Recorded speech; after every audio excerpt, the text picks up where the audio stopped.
No, it's not a good idea to microwave shit. This, I'm your host, Jory Karen. I'm your psychic, Riley McKellar. Okay. Come on. Is that shit? No, come on, just take it. Okay. Come on, keep it. Okay. Hey, listen. You don't microwave shit, dumbasses. Microwave?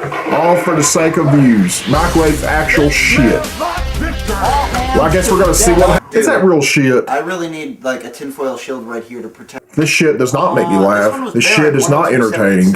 All it does is fill me with rage. All I see is red. Because it's shit. Yeah, it's shit. It's shit. See, did you notice I didn't block it out? Shit. Jeez, you're awfully spunky now. Wow, this video's pissed me off more than the last one ever did. It says coffee. Maybe because they're using shit. Coffee tastes like okay, Oh, can't help it, folks. I get mad at dumb shit like this. That's nasty, man. So that's what happens when you put shit in the microwave and turn on it catches on fire? Last one was the hell. Holy shit! Wow. Holy shit! Shit count, really? Hold on. Dude, it probably already. Wow, there you go. You're cooked shit. The flame that had to it was like alcohol. That is nasty. That is fucking nasty. I'm done with this shit. That's like a burnt food smell.